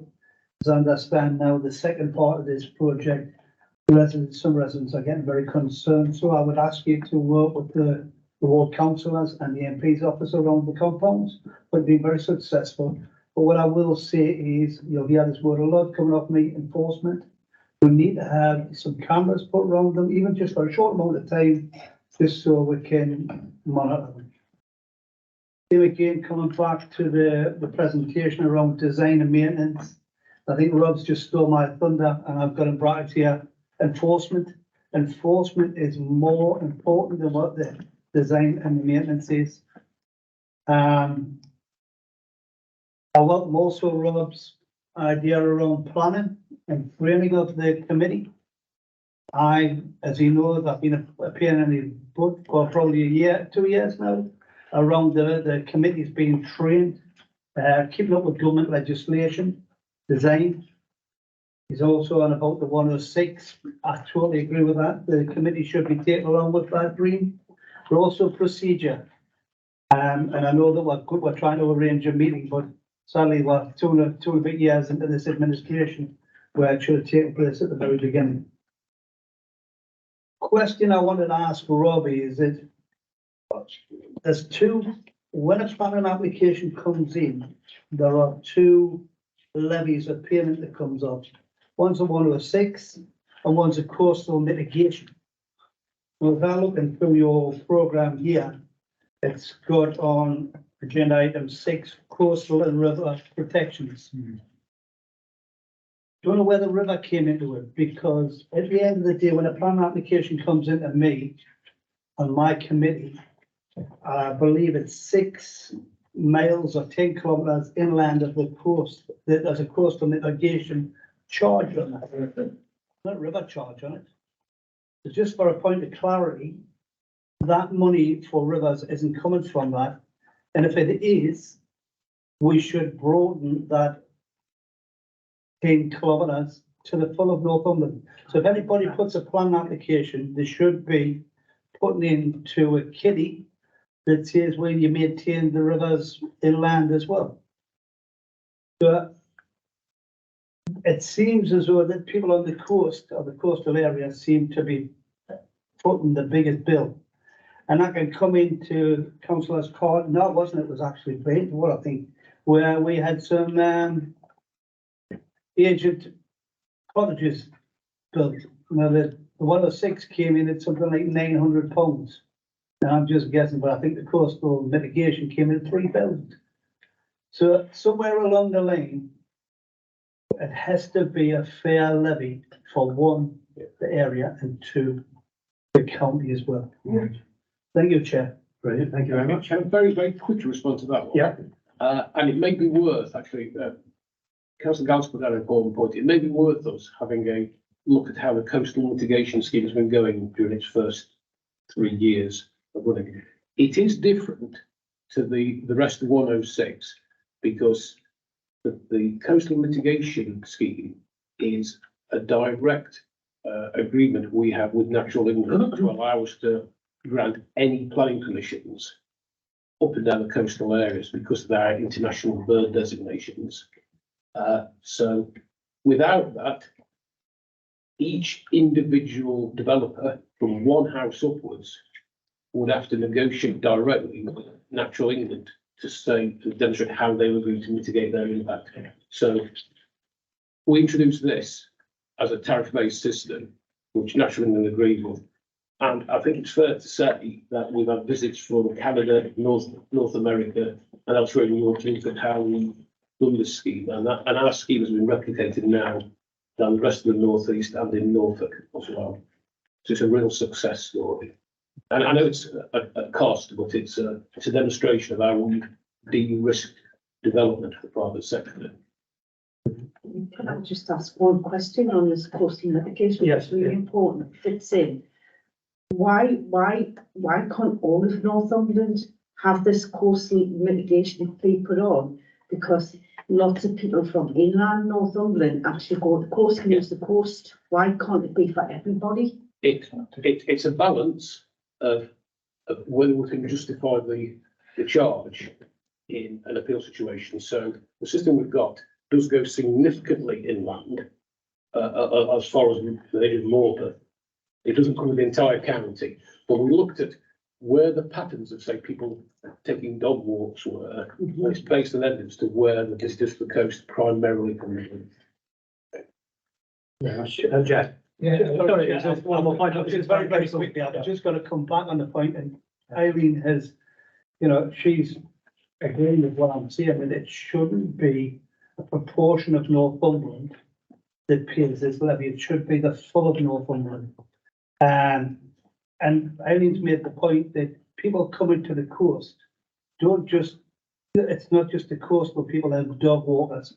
People travel near and far, not only to see birds, but also to see what castles, to see what dunes, to see, you know, the harbours, all of this ties in. It's been very unfair for a lot of years, and a lot of developments inland of getting away without paying for this development. And the reason why I brought it up was it was coast and river protection, which is a change. Thank you. I never go to the coast, I always go for a nice walk along the river in John's Wood. Jeff? Yeah, just to, so perhaps we should start charging people more Tyneside. People are coming to walk their dogs because it's free to park, but anyway, that's a different story. I just wanted to back up what Daniel said about trees, and you know, I'm always on about them, and I'm glad to see we're going to talk about the plan shortly. But we need more resource in there. There's Daniel and I's wards together. You could spend our whole budget trying to sort the trees out in there. It just needs more money, basically. Yeah. And you do have to leave the leaves drop and all the rest of that stuff. But this year, I've had far more people contact me about unruly trees than in the last 25 years. I don't know what it is, it was a war or whatever, but it really is a serious problem. And what we need to do now is planning when we're doing these things, and we just make certain that the trees are appropriate for the place they're in. You go to some of the older avenues where I represent the people in there, the trees are twice the size of the houses. And the spread is, I don't know, 30 feet or something. Like it just, you know, I don't think anybody thought, well, no, it's a tree, put it in. Just to get back to what the leader was saying about, you know, we're going to start this tree thing again. I would just say that, you know, when people think of trees, they think of trees, Glenn, they don't think of wicks. So, I mean, these things that we give away are like a twig. And what happens, they put them in the ground, in 10 years later, our guys go around and thin them out because if they all take, there's too many. So there'll be some poor child somewhere that's planting a tree next week. And in 25 years' time, when they take their children to see the tree that they planted, there'll just be a stump because we thinned it out. So just be aware. Just be aware of the disappointment you're sowing now. The right tree in the right So, place. but yeah, definitely trees are not the answer to the climate crisis. Yeah. So, and honestly, the amount of people that Daniel and I get stopped by. We did a thing, the pair of us did a thing in South Beach for the week, and every other person that spoke to us was on about, I've got a tree at the bottom of my street, and I'm thinking, I know what's going to happen, I'm going to report it. And they're very reluctant to take a healthy tree out. Yeah. Because it's like, well, you bought the house, you could see the tree. The tree was there when you bought the house.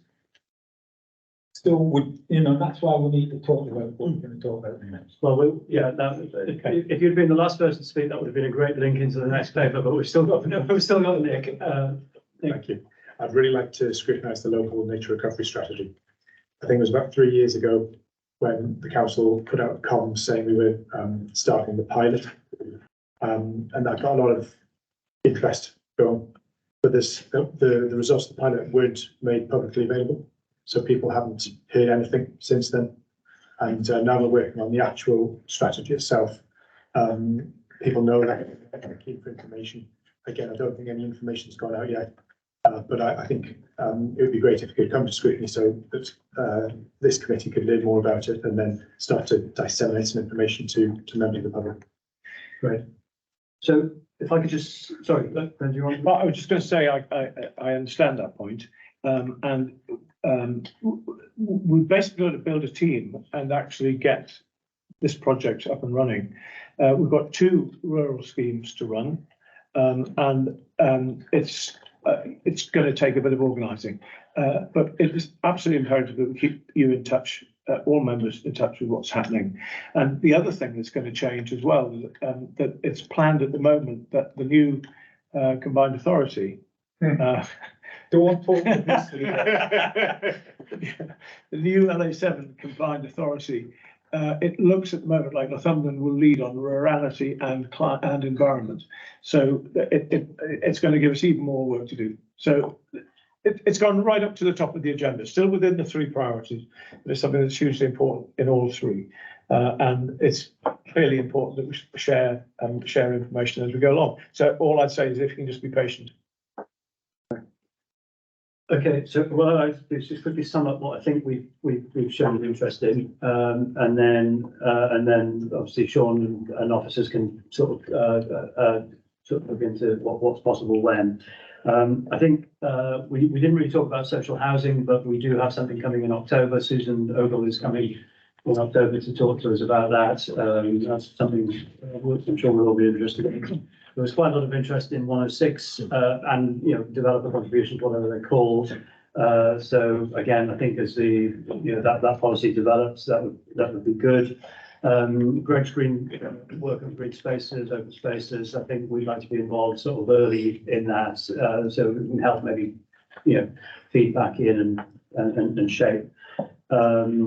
And then the local nature reserve strategy was the other one, which I think again is something we're all interested in, but it just needs to be at the right time. So that was, I think, is that a fair summary of what we've just? Coastal mitigation. Oh, yes. Well, that was the sort of planning. I don't know whether that's a piece of scrutiny work. That's a piece of policy work. And I don't know whether we, bringing a single item of developer contribution policy to a scrutiny meeting is a best use of. I think that's a piece of work that the members that are involved in those coastal communities need to pick up with the planning department and with the portfolio holder for planning and have that debate about that and whether or not it's possible, whether it's enforceable, whether etc. Can I just add one other quick thing? I'm sorry, Mr. Dale left, the Councillor Dale left early because there's a couple of things in her ward that she might have been interested in. Nevertheless, what would be very useful if your scrutiny committee felt like setting up a small task and finish group to look at policy around the environment and what we might include within our new action plan. We haven't got a lot of time, but if something could come forward by, say, early September, that would be incredibly useful, or mid-September. So we've talked about we've talked about the point about trees, which is very important, and maintenance of trees, and a number of other issues. And I would actually find that really useful if you could do that and work with Greg and come forward with a few recommendations. That would be really good, and that would then build into the budget process. Well, if members of the committee want to give that some thought, what they might be interested in, and email Sean and I, and then we can sort of see if we can set that up. Good. Yeah. And then Brian, final word to Brian. Just- I'll move on to the Just next a item. general reminder to the leader, February this year at Newby and Lack. He identified the southeast part of Northumberland as being rural as well. Yeah. So I'd hate to think when he's talking to LES7 that all money goes into the countryside. We have the southeast part of Northumberland look after as well. Thank you. Yeah, I think that. Do I need to answer that? Regular, you don't need to answer that. It's a regular reminder and. No, That's right. Thank you, everybody. Thank you, officers and members. That was really useful. We've got one more report, and this was something that I think started in January. I wasn't on the committee then, so I wasn't there, but I've read the report. And Greg, you're just going to give us a quick sort of summary of the key points, and then we can. Yes, I'll just pull the key points out, because if we're in the report. So we came with a verbal update to this committee a few months ago. And, thanks to all the committee members for all of the really good ideas that were tabled during that meeting. I think we've hopefully incorporated every single suggestion into kind of our framework for how we intend to develop that policy. But it was really good to get that engagement from members to get a feel for the kind of things that you felt were important. Mostly they kind of aligned with what we thought was important as well. So that was all really good. And we built that into the structure. So the purpose of bringing this report today is to take the next step in developing that tree management policy, to share with the committee the kind of outline of the structure that we intend to adopt, and to let you know some of the progress, some of the things that we've done in developing that. So in terms of some of the key points coming out of that, we are aiming for the tree management policy to be a really kind of balanced and proportionate document that takes a real balanced approach in respect of how we manage the risks presented by trees, specifically trees in council ownership, but also those that are particularly dangerous if they're in private ownership. And one of the things that we've identified in starting this piece of work is kind of the missing component in terms of, we have a significant number of trees in Northumberland, obviously. We kind of broadly know where they are, but when coming to specifically trying to design inspection regimes, one of the things that's missing is that accurate spatial digital record of where all the trees are in the county. So one of the things that we began work on is working with the technology department to digitally map the location, the height, and the kind of canopy extent of all of the trees that are 3 metres or above in the county. And kind of the way that that's done technically is to look at aerial photographs with a piece of software that can accurately then pull out all of those trees that are 3 metres and above. Once we have that greater understanding of scale in terms of we actually know kind of the numbers of trees and where they are, that's when we can start to effectively evaluate different inspection regimes. Because one of the things talking about that balance of managing the risk that we've been carefully considering is, trees in that wider piece in terms of the environment, we're going to be looking at all that as well. But one of the negative aspects of trees is the risk that it presents to pedestrians, to people driving cars. And that was particularly highlighted, obviously, a few years ago in the neighbouring authority when a young girl tragically lost her life in falling.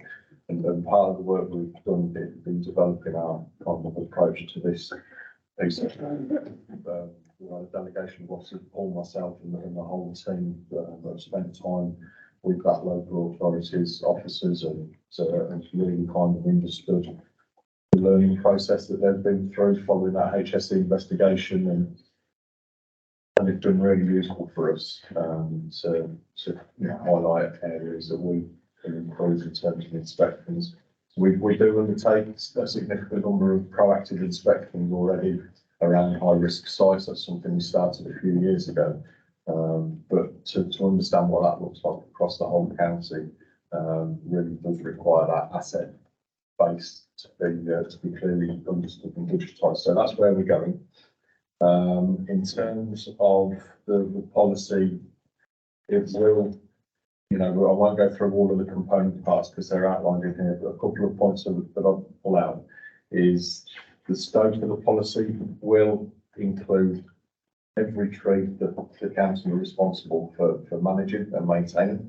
But it's worth highlighting that then interdepartmental responsibility for all the trees that the council are responsible for, that sits in a number of different departments at the moment. South neighbourhood services, but highways, transport team, property services, planning, and housing services, as well as individual schools. So one of the things that we're going to consider when we're developing the policy is whether or not that existing departmental kind of responsibility for trees stays as it is, or whether there are any tweaks or changes to that could deliver some improvements. In terms of that look at inspection and proactive maintenance. Once we're able to quantify different options for that, that may lead to, an assessment of the resource base that we've got and whether it's sufficient to do what we need to do or whether we need any additional resource, and that may then come on to the points of council reading. There's maybe might be some choices for the council to make, but we're a little bit too early, I think, to be able to say whether or not we're going to need to consider that or not, because we haven't done the sums yet. So I suppose is the way of summarising that. But the other half, as well as the inspections and the proactive maintenance, the other half of the policy will clearly need to be how we respond to those ad hoc requests from members and from members, and that may end up being the most difficult part of that balancing act. Clearly risk management and public safety has got to be our principal objective in terms of how we manage our tree stock. But we must, of course, also then consider making sure, how do we respond to those requests for work, those inquiries that we get from the public. And some of that will be around, the service standards that we adopt and the responses that we commit to. Some of that may need to be around, more clarity on what we will and more clarity on what we will not do, so that we're not, managing expectations and that we're not spending a significant amount of officer time having conversations which are kind of end up in the same places. We want to do that. So there is a balance to be made, and I think there's other things in there in terms of when we will publicise works, when we consult, but that report outlines that structure, and it was very much all your kind of ideas that were raised last time that have helped us develop that. So I'm really interested on members' views on the structure, and also any of the further suggestions that you might have for how that can be improved. Great, thank you very much. That was really useful. Before we open it up to members' questions, Nick, you can go first. John would just like a quick word. It now comes under Colin's portfolio, but one thing that does really concern me greatly is the number of trees that are suffering from ash dieback. I mean, there's thousands of them, and you can see them just driving around. And we heard from Greg about the tragic case where the tree came down at the school entrance and killed someone. It does worry me that there are literally thousands of these trees, and some of them are quite well progressed in their ash dieback. A layman can see straight away that they look very like horns on an animal, and they've just got a few leaves at the bottom, and they've got to be a significant danger already. I know that some of our vans that drive around have cameras on to do road identification. They must be able to spot these trees as well, I'm sure. So I think we need to have a hierarchy of, it's all right plotting all the trees, but there's some that we need to deal with, in my opinion, much sooner rather than wait. We've got everything plotted in the county. Yeah. Thanks. And Colin, do you want to say anything? Well, first of all, thank Greg for the report, because it's one of those reports that covers everything and hasn't got acres of unnecessary print. So it's a good report, covers it. I mean, John's touched on it. We can't be in a situation what happened in, I think it was Newcastle area, where, a child is killed in a school. But this task is massive to map all the trees in our ownership in Northumberland, anything over 10 foot high. I think there's rooms about 9 foot high, so you look at an awful lot of trees. It's a massive task, and that can come with a management plan. But John's right.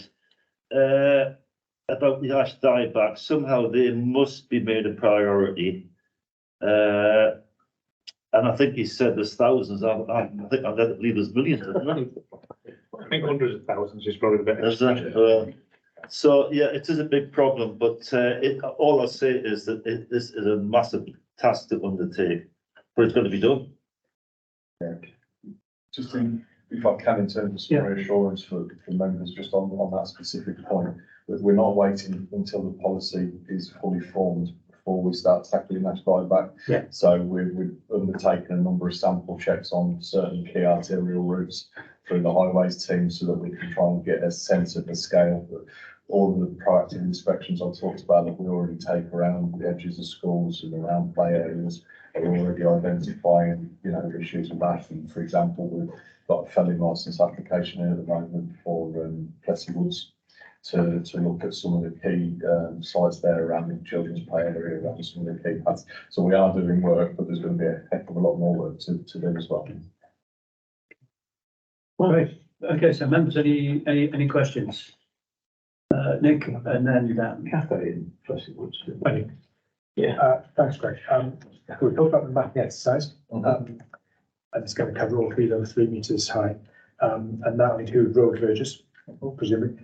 Is it going to include things that aren't in county council ownership, but might affect members of the public, for example, trees within the hedge or overhanging the hedge?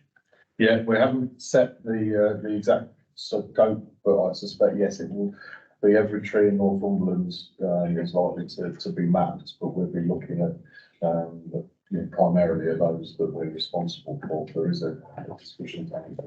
I think within the hedgerows, yeah, the difficulty is how far back then do you go behind the hedgerow boundary, because clearly there's some very big trees in Northumberland that are well back from the highway and private land, but may well impact on that. And it's trying to get sensible approach to that without trying to boil the ocean, quite frankly. That's a good thing. That doesn't happen. Yeah. What for the ocean? You just make that up. It's a good one. I think it's a good. Don't worry, Paul, climate change. Particularly relevant to climate change. I also mentioned in the ninth section, you said that a formal highway survey is underway on a number of A roads and one B road. I was just wondering, first of all, is that going to include the trees I was just talking about in the hedge and around it? Yes. So will that be rolled out to every road? We don't know, because I think last year we did the highest end of the A69. This year they're looking at Spine Road, the A189, the A68, the A689, and the B road is the one that runs between Balzay and Morford. I can't remember the number of it. But the idea is we get the results from those surveys, assess what the scope of work required on those routes is, and then make some very rough calculations if we were to extract that data and apply a similar ratio across all of our arterial routes. What would that look like? Which is a very broad brush, but until we've done that, we don't know what the next step is really. Okay, thanks. Could I just make a point? Yes, as well yes. as those questions, thank you. I think the structure, the proposed structure is really good. I was just wondering if we should have another section outlining how this tree management policy is going to reflect the county council's ambitions on climate change and combating an ecological emergency. What we decided to do is to make this tree management policy fit with the wider tree and woodland strategy. So the wider piece of work on the tree and woodland strategy we're working on with colleagues in Great Northumberland Forest and climate change team and other areas of the council. So that will be the broader strategic piece of work which sets out the council's aspirations for trees and woodlands and how they're to be utilised. This is about how the trees that we're responsible for are managed, so that'll fit in the wider strategy rather than something. Thank you. Dan, you're next to the right. Yeah, just use scrutiny around the service requests. I mean, when you've got on priority one, urgent public safety work has to be done within 7 days, but then when you've got priority two, it's a leap to 12 months, which is considered essential safety work. I mean, I assume that's because of the huge demand and scale you have all the work is why these figures are put as they are, rather than saying from 7, if it's urgent, you have to do it within a day or two. There is a significant demand for the work. That isn't the reason for the priorities. And anything which kind of will imminently or is likely to imminently fail is in that priority one. The priority two is work that will be required in the next year or so. Might be another way of describing it. So the 12-month time frame is actually reasonable, because that's not a risk of imminent failure. That's just indications in that tree survey which say that at some point in the future that will become a safety issue. So the 12-month time frame is not something to take on risk of. And then, Chairman, just come back on that, then priority 3, I noticed doesn't have a time scale, so I'm guessing that one is probably significantly. Yeah, increased. They're probably the ones that we were talking about earlier, the councillor Reid. They're one where the people may say, you know, there's a block in my light that affects my television signal, or I've just don't like them, I'd like you to remove them. So if you did put a figure on it, what's the maximum? Okay. Never. Everyone resources allow. Okay. Yeah, that's it. Thank you. Brian? Thank you, Chair. Just want to highlight the, the very successful street lighting program that we had a few years ago. Changed from lights being spread to a more directional light. The policy, as I understand it at the time, was when we were replacing street lights to a near a tree, we would clear a metre wide around the tree. And I'm just mindful that those branches have grown now, so they're 3 or 4, even 5 years old now. So it's reducing the directional light coming down. And you don't really realise that until you get into the dark winter nights. Ironically, just to prove a point, North Seaton Road is absolute. We've got all the lights along there, and as soon as they're on a dark night, you make sure not have any lights. So a bit of your policy should take on board that. It was just acceptable when it first got done as a meter, because I tried to get 3 meters. But it was agreed a meter. So it's maybe something to see of going back on in years to come. Thanks. Thank you. Thank you. Thank you. Yeah. Yeah, first of all, just thank Greg and the team for producing this and listening to what we had to say. I thought that was probably useful. Scrutiny meetings with that, actually. We all kind of just threw our ideas in and nobody was, you put them all when you were polite, which is, pretty good going, really. But this is good. I'm looking forward to seeing the next thing that's a bit fleshed out a bit. But I do think perhaps we need to be thinking about the social aspects of getting rid of trees, perhaps, rather than, it's dangerous, take it down next week. And then, as Councillor Carr pointed out, the next thing is, well, yeah, it's dangerous, but we haven't got the resources. We'll get to it in the time. But there is a big problem with people's relationships with trees that they have to live with every day. And honestly, the ones I'm thinking particularly are on the Plessy Road up to the rugby club. They are enormous. I mean, they're virtually they're on the they're right on the edge of the pavement and they're touching the house.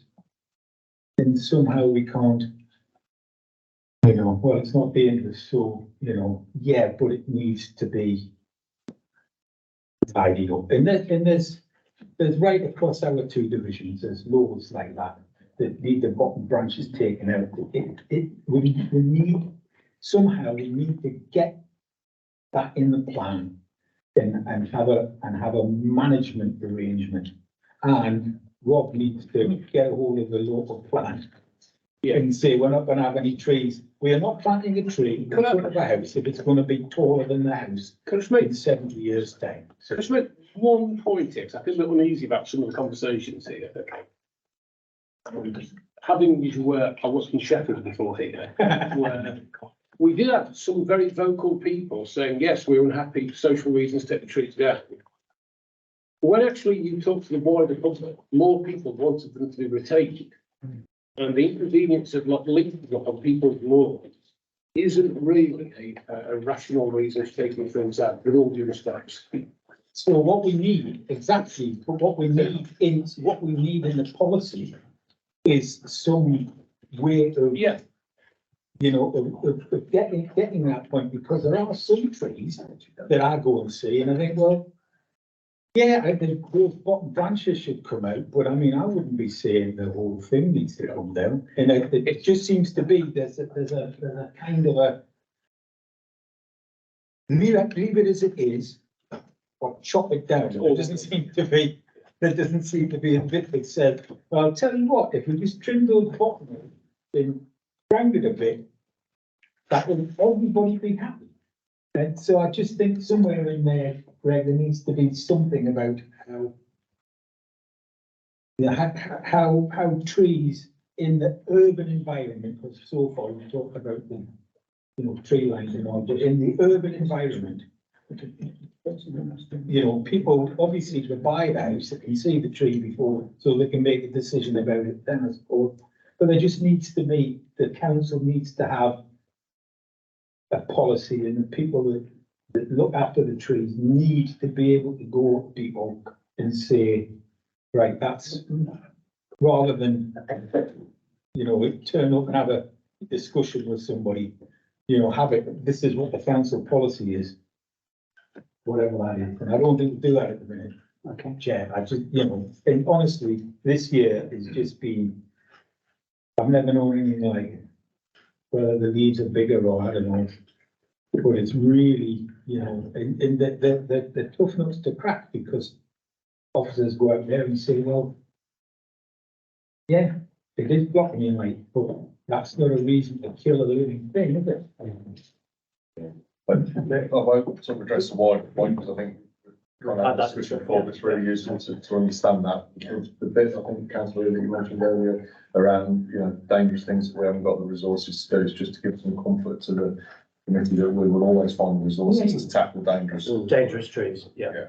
But I do think, Chair, that we should actually be thinking about it, because ash dieback and all the rest of that stuff, we are going to have to find more resource. It's going to have to become more important to us than we're responsible for 10 million trees.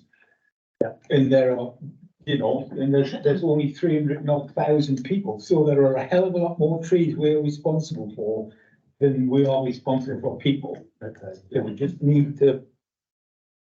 Okay, well, I'm sure that can be fed back in as the policy develops, and I'm sure there'll be an opportunity to feed it into budget rounds as well. So thank you very much, Greg. That was really useful. Item 7 is the monitoring report of the work programme. And I think we've got quite a few things that come out today that will sort of find our way into the programme at some point in the future. Yeah, I mean, obviously it's been a very useful exercise. One of the key issues that we looked at the scrutiny function was for the scrutiny committees to create and prioritise their own work programs. Clearly, you're doing that, but also to ensure that scrutiny is as effective as possible. So what we'll do is, there's a lot of ideas, issues come up this afternoon. We need to make sure that we get the timing right. Yeah. So that's the discussion we'll obviously have with officers over the next 2 or 3 weeks, is to ensure that issues that you want to come back in a stage where you can actually have an effective contribution to the final outcomes. And that might, as a consequence, have a knock-on effect to the work programme. You might have to reprioritise some of the issues that you've already listed. Looking at October, you mentioned social housing, but you also have asked for a report back on the homelessness and rough sleeper strategy, a report you've already dealt with. You've asked what's to come back in 6 months, and it may well be that I might have to come back to you and say, but actually, is that something that we need to do? I mean, some of these things could be dealt with by a written update. We don't actually have to re-scrutinise some of these things, I think. But we can have that discussion as the programme evolves. And the one other thing, if we can deal with, is the leader mentioned an environment task and finish group. But what would normally happen is that we will come to you at today's meeting with a scoping report for that. But clearly, if we want to do it in the timescales that we mentioned, it's not going to be possible to do that in a formal basis. So if we can if I can liaise with the officers to work out in terms of reference, what those terms of reference will be within the scope of the discussion that you've had. Yeah. So that effectively you can say, well, arising from the discussion, we will establish a task. Okay. And then once we've got that terms of reference, I'll get in touch with all the members and see, yeah. Yeah, so volunteers. Yeah. Yeah. Brilliant. Great. Well, and I think there's no urgent business, so thank you very much, everybody. That's the meeting